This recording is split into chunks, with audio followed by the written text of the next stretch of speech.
Thanks for joining me on episode 993 of the Inspired Stewardship Podcast. I'm Doug Nordman. And I'm Carol Pittner, and we're the authors of Raising Your Money-Savvy Family for Next Generation Financial Independence, and we challenge you to really focus on becoming money-savvy. One way to be inspired to do that is to listen to this, the Inspired Stewardship Podcast, with my friend Scott Mater. Welcome and thank you for joining us on the Inspired Stewardship Podcast. If you truly desire to become the person who God wants you to be, then you must learn to use your time, your talent, and your treasures for your true calling.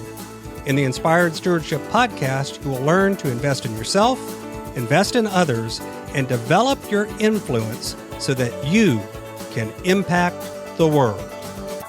So if you're undergoing stress right now, work on lowering the stress and you'll discover that you can be more productive. The funny thing is, if you spend some time and energy relieving stress and taking a break, you actually get more done than if you don't take care of the stress. In today's episode about impacting the world by stewarding your time, I talk with you about how stress affects your productivity. I share how stress can affect productivity of groups and of business, and I also share a few tips on what you can do about stress. As we talk about stewarding your time, wouldn't it be great if you could support this podcast and do it without just taking too long? Turns out you can. All you have to do is use inspiredstewardship.com/Amazon when you're ready to make a purchase via Amazon, and a small commission will come back to support the show just that quick. If you enjoy the show when you are ready to buy from Amazon, just use inspiredstewardship.com/Amazon. I'm finding more and more that I'm finding clients who are dealing with stress. The old joke is stress is when you pull back on that feeling of choking someone to death that really deserves it. But the truth is that stress is a true thing that we all feel from time to time. That something's missing. That if you just drop one of these balls and you're trying to keep them all in the air, but if you just drop one of them, you're stuck between a rock and a hard place and something's going to fall apart. And the truth is, a lot of very high achieving people have a constant feeling of stress. And because of that, they have this constant feeling that they're going to miss something. And the irony is that stress actually affects us in that way too.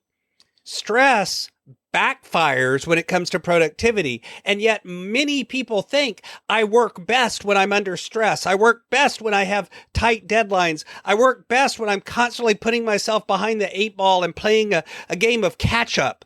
That's how I work. That's the best thing for me. And yet that feeling of overwhelm and being overburdened with everything that's going on actually has biological effects on our brain. It affects our personality. It affects the way the neurotransmitters work. And it affects the way we process and recognize and see the world. Over a long period of time, it can actually create insomnia, heart palpitations, nervousness, anxiety, obesity, thyroid problems, depression, and all of these things add up over time. And yet, again, a lot of times we think of stress as this is the way it is. This makes me more productive, but it doesn't. Tons of workplace studies show that one of the most common threat to a successful workplace is the feeling of stress and anxiety. And most of us, or many people, will feel like their job is one of the most big sources of stress in their life. And so we actually have to look at ways to reduce stress in groups and in business to be able to get both individuals to be productive as well as the business as a whole. Sometimes stress is brought on by external events, whether that's COVID, whether it's a job loss, whether that's a promotion, whether that's the death of a loved one, whether it's an illness. It can be a good thing or a bad thing. But that kind of stress usually creates some recognizable effects. See if you have or have had any of these. A lack of energy. Yeah, you initially get that burst of adrenaline and get some pump, but then you feel physically drained and you have a dip of both your physical and your mental energy. You have a lack of focus where constantly other thoughts are invading your mind. You have a state of constant worry and feeling like something's going to go wrong. You may not even really identify what is going to go wrong, but something's going to go wrong. You have reduced creativity. You get less good ideas, less new ideas. You find yourself struggling to come up with new things. And then you also have the negative effects on your personality. You begin to snap at other people, especially the people that you work closely with or who are your relationships where you love and care for people. Because of that, stress leads to turnover. It leads to tardiness. It leads to strained relationships and lower quality of work, both for the business as a whole as well as for the individuals. It doesn't matter whether you're self-employed or whether you work for someone else, you'll see the effects of stress showing up. So what are some of the things you can do to reduce your stress in the world? One of them is simply exercise, getting out and taking a walk, getting out and doing some physical activity, being able to move around and get your body active helps. Taking a break and spending some time concentrating on your breathing, whether that's through actual meditation or whether that's just taking a little breathing break. Finding something that isn't work related that has a creative bent, whether that's painting or writing or reading or something else that gives you some sort of creative bent to your brain that isn't your normal day-to-day. Putting up and making your environment more orderly, more comfortable, and more attractive can help. And yes, orderly is part of that. If you have a messy environment around you, that leads to stress.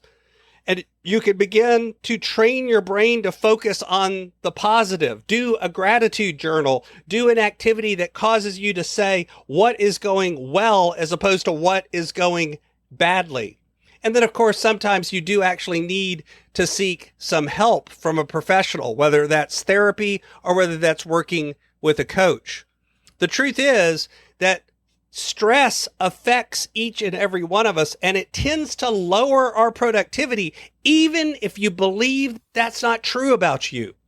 So if you're undergoing stress right now, work on lowering the stress, and you'll discover that you can be more productive. The funny thing is, if you spend some time and energy relieving stress and taking a break, you actually get more done than if you don't take care of the stress. That's the irony that so many people don't recognize, and it causes them to constantly feel that stress and constantly be fighting that same battle against productivity. Thanks for listening. Thanks so much for listening to the Inspired Stewardship podcast. As a subscriber and listener, we challenge you to not just sit back and passively listen, but act on what you've heard and find a way to live your calling.